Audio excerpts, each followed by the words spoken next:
तो आज दिन भर इलेक्शन की सबसे बड़ी कवरेज आप देखेंगे और अलग अलग जगहों से इंडिया टीवी के तमाम संवाददाता सुबह से ही मुस्तैद हैं। सौरभ श्रीवास्तव मुजफ्फरनगर में मौजूद हैं, आनंद पांडे मेरठ से हमारे साथ जुड़ चुके हैं, बिहार के जमुई से नीतीश चंद्र हमारे साथ जुड़ चुके हैं और हैदराबाद से टी राघवन भी हमारे साथ मौजूद हैं। सबसे लगातार अपडेट्स लेते रहेंगे। लोकसभा सीटों के लिहाज से देश के सबसे बड़े राज्य उत्तर प्रदेश की 8 सीटों पर भी आज ही वोट डाले जा रहे हैं। पश्चिमी यूपी की इन सीटों में केंद्र सरकार के 3 मंत्रियों की हाई प्रोफाइल सीट भी शामिल है।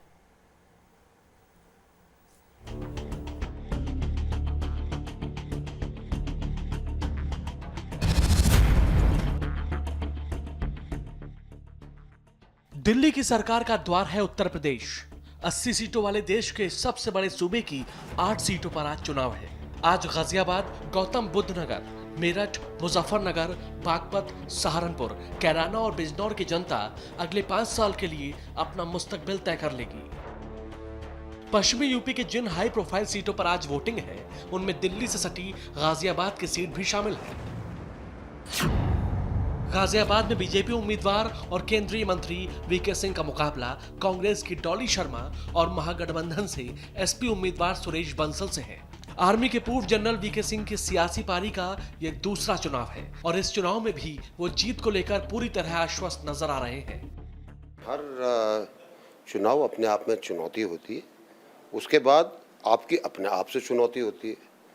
तो इसलिए ये तो 23 तारीख को पता चलेगा, उससे पहले मैं कुछ इसके बारे में बोलूँगा नहीं। 23 तारीख को आपको नतीजा पता चलेगा।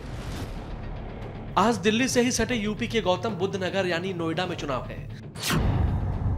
नोएडा में बीजेपी उम्मीदवार और केंद्रीय मंत्री महेश शर्मा की टक्कर महागठबंधन से बीएसपी उम्मीदवार सतवीर नागर और कांग्रेस के अरविंद सिंह चौहान से है। पिछले चुनाव में ऐतिहासिक जीत दर्ज करने वाली बीजेपी हो या फिर कांग्रेस या महागठबंधन की एसपी, बीएसपी और आरएलडी, हर सियासी पार्टी का जोर पश्चिमी यूपी की इन 8 सीटों पर है।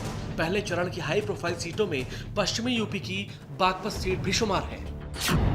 बागपत में बीजेपी की तरफ से केंद्रीय मंत्री सत्यपाल सिंह ताल ठोक रहे हैं, तो महागठबंधन से आरएलडी उम्मीदवार जयंत चौधरी बीजेपी के सत्यपाल सिंह को चुनौती दे रहे हैं।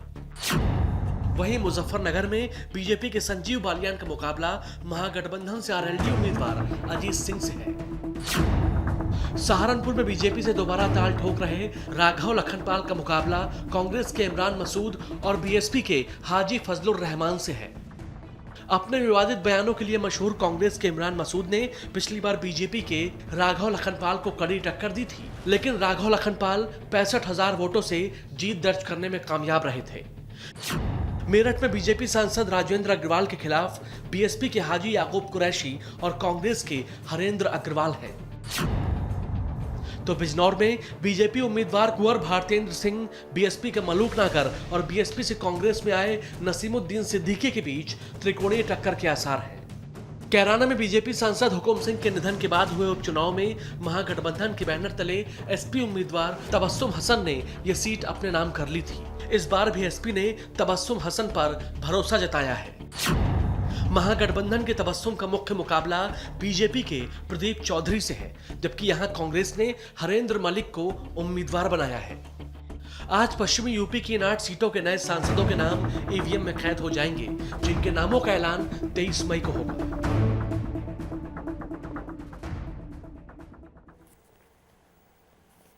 तो अब आपको दिखाते हैं कि आज यूपी में कौन सा नेता कहां से मैदान में है।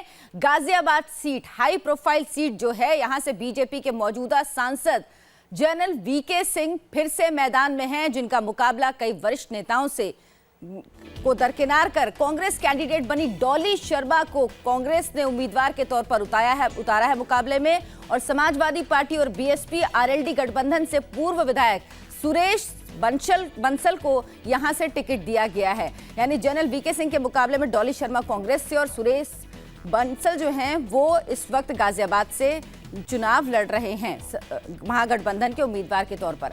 गौतम बुद्ध नगर सीट की अगर बात करें तो वहां से बीजेपी ने फिर से केंद्रीय मंत्री महेश शर्मा पर ही दांव खेला है। वहीं गठबंधन से बसपा के सतवीर नागर मैदान में उतारे गए हैं, जबकि कांग्रेस ने अरविंद कुमार सिंह को मैदान में उतारा है, जो कि यंग हैं, जिनसे बहुत उम्मीदें हैं कांग्रेस को। जहां शहरी क्षेत्रों में महेश शर्मा की पकड़ है, वहीं ग्रामीण क्षेत्रों की अगर बात करें तो वहां गठबंधन के प्रत्याशी सतवीर नागर भी लोकप्रिय हैं। यानी मुकाबला यहां पर भी टक्कर वाला हो सकता है। बागपत सीट की बात करते हैं, हाई प्रोफाइल सीट ये भी है। यहां पर मुकाबला बेहद दिलचस्प होने की उम्मीद है।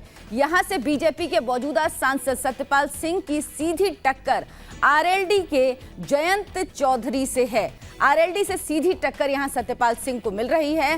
हालांकि लोगों का कहना है कि उन्होंने काम किया है, लेकिन यहां पर मुकाबला बेहद कड़ा माना जा रहा है। एक समय तो यह भी उम्मीद की जा रही थी कि क्या सत्यपाल सिंह का टिकट बीजेपी काट सकती है। सहारनपुर की अब बात करते हैं। सहारनपुर में लड़ाई त्रिकोणीय है। यहां से बीजेपी के मौजूदा सांसद राघव लखनपाल मैदान में हैं, जबकि उनके सामने कांग्रेस कैंडिडेट इमरान मसूद, आपको याद होगा, जिन्होंने 2014 में प्रधानमंत्री मोदी के खिलाफ बयान भी दिया था, जिसको लेकर बहुत कंट्रोवर्सी हुई थी, वो फिर से एक बार मैदान में हैं। गठबंधन प्रत्याशी के रूप में बीएसपी के फजलुर रहमान अली को भी मजबूत कैंडिडेट के तौर पर देखा जा रहा। बीजेपी मान रही है कि दोनों मुस्लिम कैंडिडेट होने की वजह से यहां पर फायदा भी उसको मिलेगा। और पलायन को लेकर सुर्खियों में रहे कैराना लोकसभा सीट की अब हम बात करते हैं, जहां से बीजेपी ने इस बार प्रदीप चौधरी को टिकट दिया है, जिनकी सीधी टक्कर दबंग राजनेता के तौर पर मशहूर स्वर्गीय मुनव्वर हसन की पत्नी और समाजवादी पार्टी की कैंडिडेट तबस्सुम हसन से है। तो तबस्सुम हसन प्रदीप चौधरी को मुकाबला दे पाएंगी, कितना कड़ा मुकाबला दे पाएंगी महागठबंधन उम्मीदवार के तौर पर, ये कैराना की जंग में देखने को मिलेगा। मुजफ्फरनगर सीट यानी जाटलैंड से बीजेपी के टिकट पर एक बार फिर से संजीव बालियान मैदान में हैं और उनका मुकाबला आरएलडी कैंडिडेट चौधरी अजीत सिंह से है। यानी इस बार यह मुकाबला बेहद कड़ा है। हालांकि सांसद है संजीव बालियान, 2014 में वो यहीं से सांसद बने थे पहली बार। पिछड़ी जातियों सवर्णों के साथ साथ बालियान को जाट वोटों की ताकत भी मिल रही है। दूसरी ओर अगर अजीत सिंह की बात करें तो उनके पास गठबंधन की ताकत है। यानी समाजवादी पार्टी, बहुजन समाज पार्टी और आरएलडी तीनों के वोट अगर एकजुट होंगे तो महागठबंधन उम्मीद कर रहा है कि जीत भारी मतों से अजीत सिंह की होगी। यानी इस बार संजीव बालियान को कड़ा मुकाबला इस सीट पर मिल रहा है। बीजेपी के कब्जे वाली अगर बिजनौर सीट की बात करें तो वहां पर मुकाबला बेहद रोचक होने की उम्मीद है। यहां से बीजेपी के टिकट पर कुंवर भारतेंदु सिंह ही मैदान में हैं, जबकि उनका सीधा मुकाबला होगा बीएसपी की कैंडिडेट मलूक नागर से। हालांकि इस सीट पर कांग्रेस के उम्मीदवार नसीमुद्दीन सिद्दीकी भी मुकाबले को दिलचस्प कर सकते हैं। त्रिकोणीय मुकाबला यहां हो सकता है, कड़ी टक्कर इस सीट पर मिल सकती है।